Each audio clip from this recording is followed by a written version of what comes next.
But ಈಗ ಅಲ್ಲ but ನೀವು ಹೇಳೋದು ನೀವು ಕಷ್ಟಪಡೋದಿರಲಿ ಬಿಡಿ, ಒರಿಜಿನಲ್ ಡಾಕ್ಯುಮೆಂಟ್ಸ್ ಎಲ್ಲ ಇದೆ ಸರ್ ನಮ್ಮ ಹತ್ರ ಅಂತ ಅಂದ್ಬಿಟ್ಟು ನೀವು ಹೇಳ್ಬಿಟ್ಟು ಈಗಲೂ ಇದೆ ನಿಮ್ಮ ಹತ್ರ ಅಂತ ಅಂದ್ಬಿಟ್ಟು ನಾನು ಕರೆಸ್ಬಿಟ್ಟು ಈಗ ತಿರ್ಗಾ ಈ ಸರ್ಟಿಫೈಡ್ ಕಾಪಿ ಇದೆ ನೋಡಿ ಸರ್ ತೊಗೊಳ್ಳಿ ಸರ್ ಅಂತಂತೀರ. ನಿಮ್ಮ ಬ್ರದರ್ಗೆ ಫೋನ್ ಮಾಡಿಕೊಡಿ.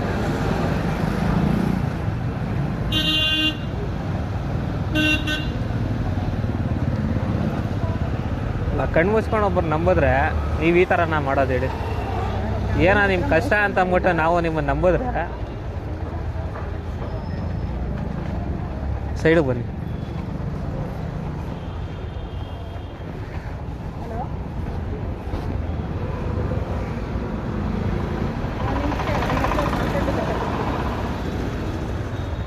ಹಲೋ,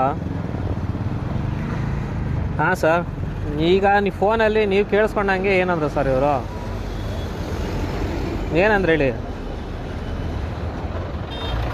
ಇರಿ ಒಂದು ನಿಮಿಷ ಲೌಡ್ ಸ್ಪೀಕರ್ ಕೊಡ್ತೀನಿ, ಅವರು ಕೇಳಿಸ್ಕೊಳ್ಳಿ.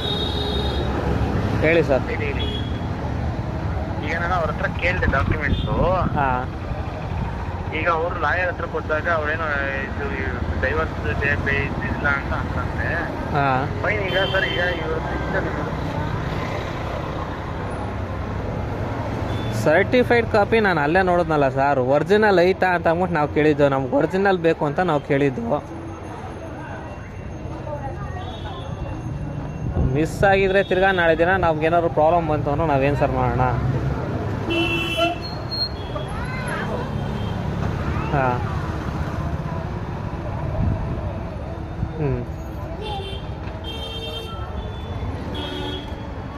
ಅಲ್ಲ ಒಂದೊಂದು ಸಲಕ್ಕೆ ಒಂದೊಂದು ಹೇಳೋರು ಅಂತಂದರೆ ನಾವು ಯಾವ ಥರ ನಂಬೋದು, ಯಾವ ಥರ ಇದು ಮಾಡೋದು, ಯಾವ ಥರ ವ್ಯವಹಾರ ಮಾಡೋದು ನೀವೇ ಹೇಳಿ.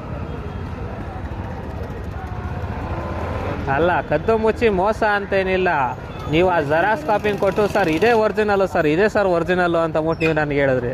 ಹಾಂ, ತಿರ್ಗಾ ಈಗ ನೋಡಿದ್ರೆ ಒರಿಜಿನಲ್ ಡಾಕ್ಯುಮೆಂಟ್ ಇದೆ ಸರ್ ಅಂತ ಅಂದ್ಬಿಟ್ಟು ನಾನು ಕರೆಸ್ಬಿಟ್ಟು ತಿರ್ಗಾ ಸರ್ಟಿಫೈಡ್ ಕಾಪಿ ತೆಗೆದು ಕೊಡ್ತಾ ಇದ್ದೀರ ಕೈಗೆ. ಇದು ಮೋಸ ಇಲ್ಲ, ನಾವೇನು ನಿಮ್ಗೆ ಇದು ಮಾಡಲ್ಲ ಸರ್ ಅಂತಂತೀರ. ಮತ್ತು ನನಗೆ ಆ ಜೆರಾಕ್ಸ್ ಕಾಪಿ ಕೊಟ್ಟು ನೀವು ಹೇಳಿದ್ದೇನದು ಸುಳ್ಳಲ್ವಾ? ಹಾಂ, ಏನಾಗಿದೆ ಅಂತಲ್ಲ, ನಾಳೆ ದಿನ ತಿರ್ಗಾ ನಾನು ರಿಜಿಸ್ಟ್ರೇಷನ್ ಮಾಡಿಸ್ಕೊಂಡ್ರು ತಿರ್ಗಾ ಲ್ಯಾಂಡ್ ನಿಮ್ದಲ್ಲ ಅಂತ ಬಿಟ್ಟು ನಾಳೆ ದಿನ ಬಂದು ಅವನವ್ರು ಕೇಸ್ ಗೀಸ್ ಹಾಕಿ ಜಗಳ ಆಡಿದ್ರೆ ಏನು ಕತೆ? ಹಲೋ, ಹಾಂ ಹೇಳಿ ಸರ್. ಈಗ ಒರಿಜಿನಲ್ ಹಿಡ್ಕೊಂಡು ತೊಗೊಳ್ಳಿ ಸರ್, ನಮ್ಮದು ಒರಿಜಿನಲ್ ಇದೆ ತೊಗೊಳ್ಳಿ, ಪ್ರಾಪರ್ಟಿ ರಿಜಿಸ್ಟರ್ ಮಾಡ್ಕೊಳ್ಳಿ ಅಂತ ಅಂದ್ಬಿಟ್ಟು ಒರಿಜಿನಲ್ ಹಿಡ್ಕೊಂಡು ಇನ್ನೊಬ್ರು ರಿಜಿಸ್ಟರ್ ಮಾಡ್ಬೋದಲ್ಲ? ಹಾಂ,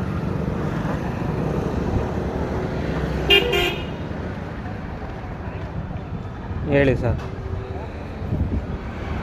ಹ್ಞೂ ಹ್ಞೂ ಹ್ಞೂ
ಹ್ಞೂ